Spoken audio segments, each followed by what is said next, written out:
momentarily. I can tell you one thing about San. San is one of the players that Axiom Crank very much respects. He actually based a lot of his play on San's earlier work. Almost seems like San was been releasing albums across the various years. He's a well-known artist, but San currently teamless, if I recall correctly. Yeah, I do believe so. He's kind of doing that student and Starcraft 2 ownage kind of thing together. He used to be an NS Hoseo, but right now teamless. So if anyone likes pizzas and likes his future games, it's something to remember. Might want to put him on speed dial. Pizzas and PvP together at last. That's what we want. All right, and here we go, folks. We are now into the game, and we are going to kick it off on Daybreak. So our first contestant to the southwest position in the Blue Trunks playing Protoss, it is San versus his opponent, who has been tearing it up in this tournament already and is putting on an excellent performance after his also excellent performance at DreamHack this year in the Red Trunks playing Protoss. To the northeast, it is Liquid Hero. Yeah, it doesn't get a whole lot more excellent, does it, than what Her0 did at DreamHack 4-0 finals? Yeah, that final was actually ridiculously one-sided. It really was. Surprisingly so, honestly. One would expect a better performance out of Tasia, but Her0 obviously wanted that two-time championship. And one way or the other, Team Liquid was going to walk away with the two-time champion. So Liquid were pretty happy regardless. Yeah, I can imagine so. That's the typical kind of dream finals where you can basically do no wrong anymore. That's absolutely true. Okay, so tell me a little bit about the bag of tricks that San happens to have at his disposal when it comes to this matchup. So it's always dangerous to say if someone invented a certain play style, but again, it's not really that important to see if someone invented something. It's about who popularized something. Basically, any chicken can make a build order and say, well, you know, I was the first to make 30 infestors, but you're not a Nostradamus unless you can actually make that style work with the whole ebb and tide and game flow of a game. So what am I getting at here? San, he had this build whereby he goes for a Gateway Robo expansion and then throws up 2 Stargates. And he is the player, I saw it from the first. Please forgive me if I'm misrepresenting someone horribly, but I think it was San who was doing and popularizing that the first. Yeah, I believe you're correct, because that is also a build that Crank likes to do in PvP, and I'm pretty sure that's where he got it from. It's actually quite a nasty build, because if it's well hidden, it catches the opponent completely off guard, and then suddenly if you have the Phoenix advantage, then you end up in the situation where you can take fights that you otherwise shouldn't have been able to. Yeah, I mean, funnily enough, every time I've seen that strategy, it's backfired with the opponent miraculously, unexpectedly choosing to do like a very early timing. Yes. I don't know if it's because they saw it or if it's just bad luck, but every time this strategy has been backfiring, even though I thought every time it's such a genius move. So we saw it also today with Hwang Sin trying that against Huck. And sure enough, Huck went for 1 Colossus 5 Gateway all in from 2 base, barely making any more probes, and that did not work out for Hwang Sin. And since you mentioned it, indeed, Crank did that as well against, I think he did it against Todd at MLG. Yes, I believe he did. He also Lone Star. He also successfully executed at Lone Star against Naniwa, and that actually did work for him. There you go. More, the success rate for Crank, I believe, when executing that strategy is about 50-50. As you pointed out, it is a little bit dicey, especially in a matchup so knife edge as PvP. All right, let's take a look at what's going on here. We've got Her0 opening up with that Zealot into several sentries, adding a second gateway, and this is the type of very defensive build, which will probably be a 2-gate expansion into a robotics facility. There's nothing else I can think of from the top of my head here that would make any kind of sense at all. In the meantime, we've got this Twilight Council coming down here for San. Intrigued to see where this goes, and usually this would kind of lead into Blink play, I would imagine, but what do you think from this position? Yeah, I think you might be right. It might also be DT play. DT play is pretty popular on Daybreak, and as we haven't seen Blink started yet, that's probably what it's going to be. So he just did the 2 Stalkers into Dark Shrine. That's a pretty early Dark Shrine, and how long does it take to build exactly? Is it like 160 seconds? It's about 100 seconds for the Dark Shrine. So it's going to be done around the 7-minute, 20-second mark. So the question is going to be, how close is the pylon going to get? We don't have a probe on the map yet. And how is he going to use it? Is it going to be a 2-gate DT constant probe into expansion type of play? And then into Blink and like 4 or 5 gate? Or is it going to be a 4-gate DT all-in, which usually actually isn't that good, but people still do it sometimes.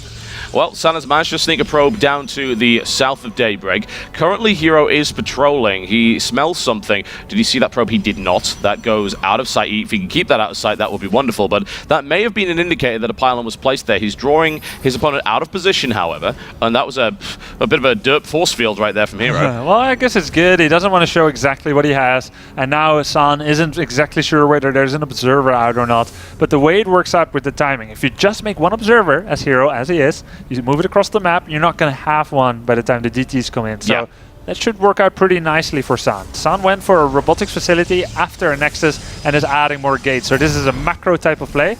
Oh, actually cancelling the robo. Yeah, interesting move. The pylon has been spotted. I have to wonder if Her0 saw the DT warp in.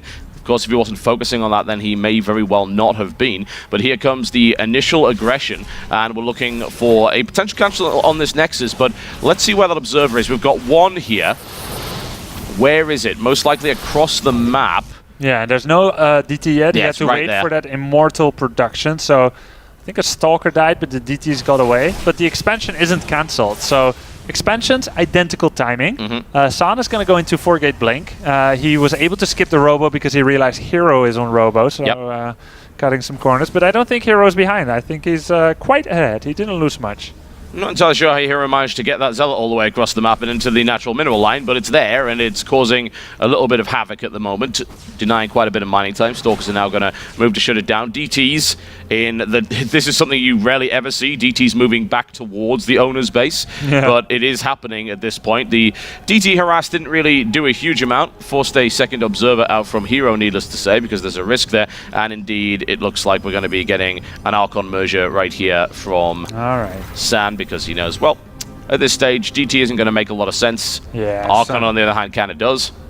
So this is going to be 5-gate blink play. He's making some Zealots just to make his resources line up, but it's going to be mostly Stalkers from here on out.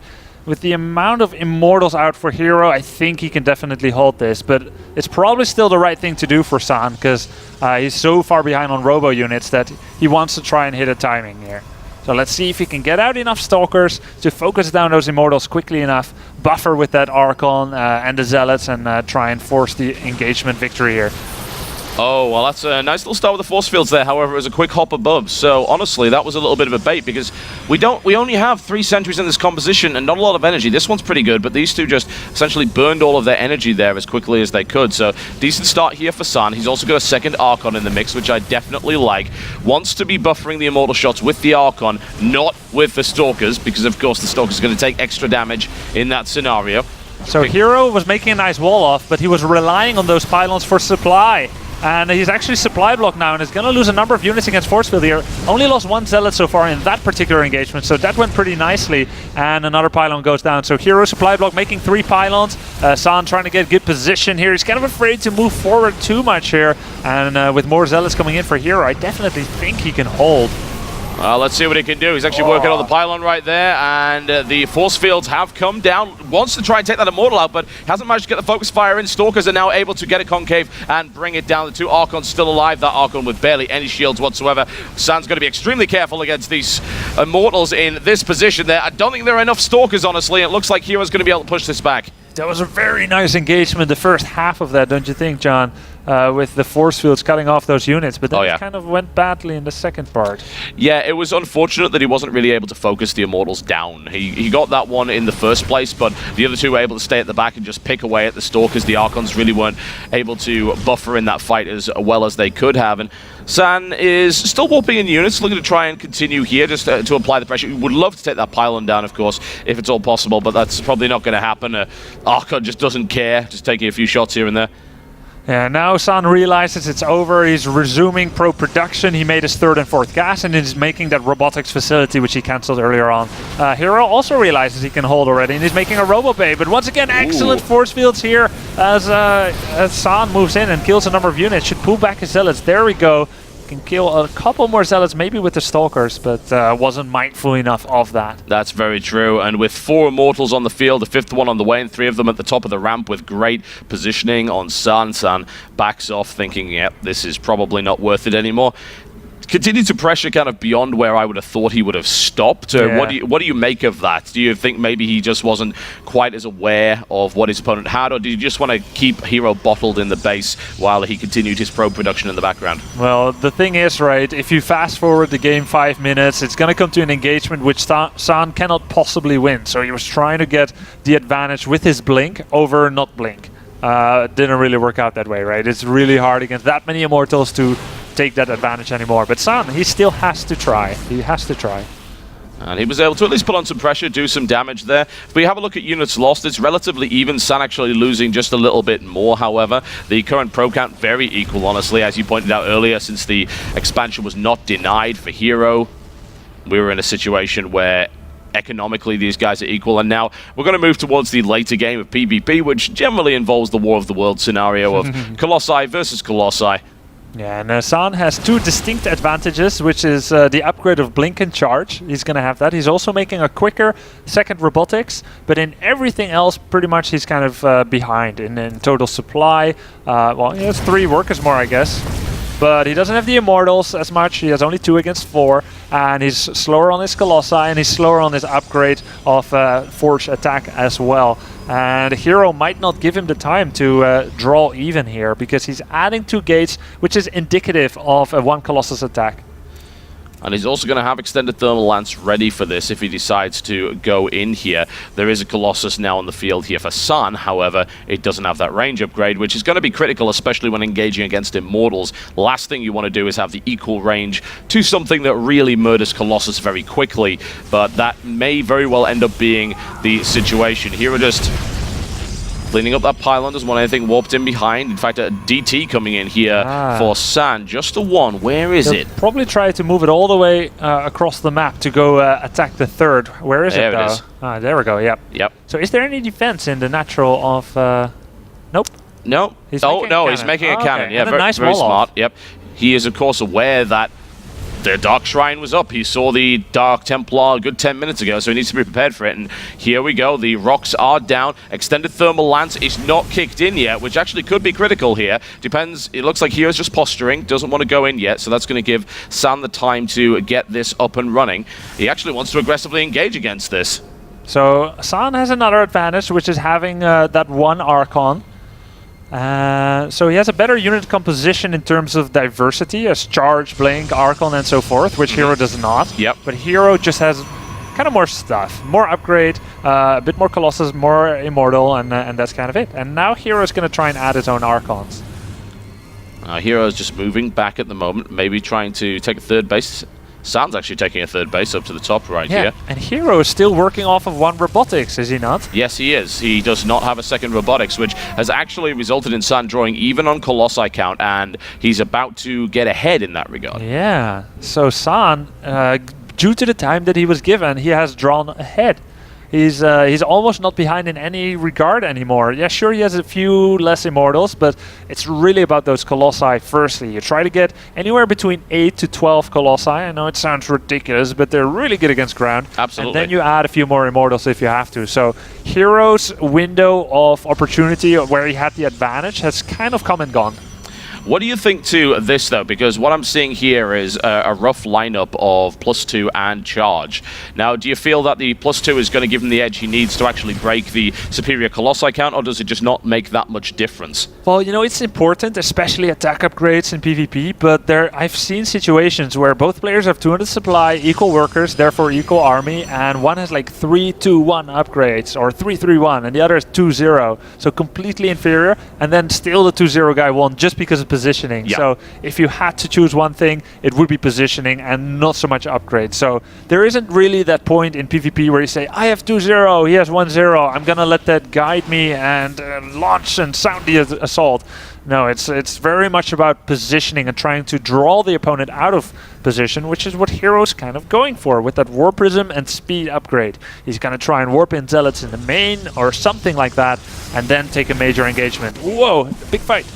And here it is. Force fields have been placed at the moment. They will be easily stomped down by either side. Just initial engagement, nothing too dangerous on either side at the moment. In the meantime, we do have this big warp in coming in towards the third base, and that, I mean, that's looking like very much a kill at this rate if this continues, and there's nothing warping in to stop it. In the meantime, the big clash is coming in, and looks like San's going to have to give up that third base. Does significant damage to that Colossus, doesn't kill it. Force field goes down, gets stomped very easily by those massive units, and now we're looking to trade thirds here, and as you said, it's all about positioning. Who's got it? I'm not sure who has it. I think it's Her0 probably, but I'm not 100% sure. He's kind of in a choke himself. His Immortals might be able to be focused down by the Colossi quite easily, but there's no more meat shield for San as he's down 30 supply. Nice. I love it. An Immortal drop right into the center of the Colossi to do extra damage here. And in the Colossi versus Colossi wars, looks like Hero's going to come out on top here. Needs to back off. Brings in another one, but takes significant damage. Her0 warping right in next to the Colossus. GG, says San. He is unable to take that third base, take the trade, and the first game goes to Her0.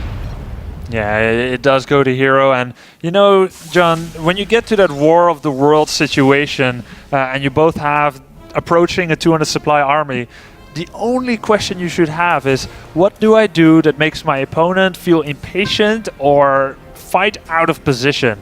And there's something like, okay, you can have a better concave than your opponent. That's like, that's level 1. Then there's like, I'm gonna harass in your main base and you're gonna go home and then I attack you and I catch you in your back. That's step 2. Her0 did step 3. He did this run by and killed the opponent's economy in a big way. Yeah. So San felt compelled to attack because he would be falling behind. And he just kind of rushed in there in kind of a snake formation. And I'm not sure if he had to. Remake the Nexus, kind of orient yourself. You're both kind of close to 200 supply already, so you're not going to fall that much behind. It's all about that one big fight, and San felt like he needed to attack. I'm not sure he needed to, but he felt like he needed to, and that's the important thing here, really, and that's what made Her0 be able to win that game.